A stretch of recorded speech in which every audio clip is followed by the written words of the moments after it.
Today we're answering the most frequently asked questions on Google about laundry. So you know how to tackle your next washing day?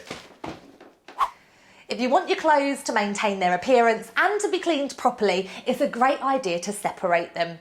Different colours and different materials do require different care. So for your whites, you want them in hot water and to use the recommended amount of detergent available. And with your darks and your bleach dyes, you want them in cold water and with similar colours. For anything that's delicate, check that care label for specific instructions.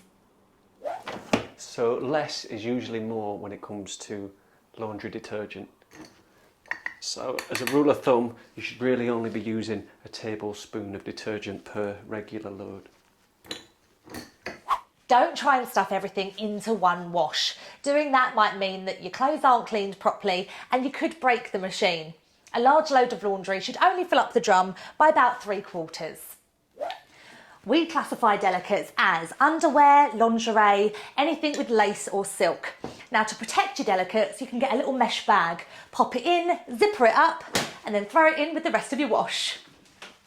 Ideally, you should be washing your sheets every 7 to 10 days.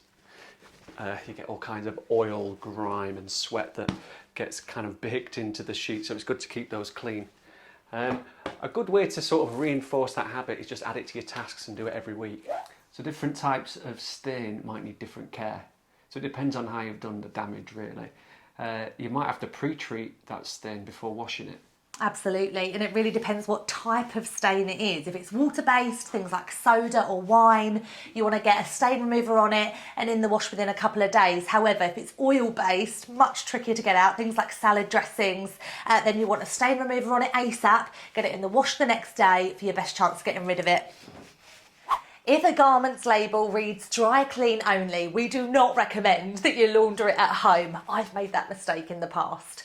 If a label says dry clean only or for best results dry clean, you could do it from home, but only if care instructions are included. When it comes to using a tumble dryer, there are a few items that are probably best left to air dry due to the fabric that they're made from. Invest in a drying rack for any clothes with a label that says lay flat to dry to stop them losing their shape and stretching in the dryer. Yes, you should wash your washing machine. And how you do that is you have distilled white vinegar on a hot wash. Bob's your uncle. Now, the thing to remember here is obviously after that's all cleaned out and all those germs are gone, leave it open afterwards so it can air dry.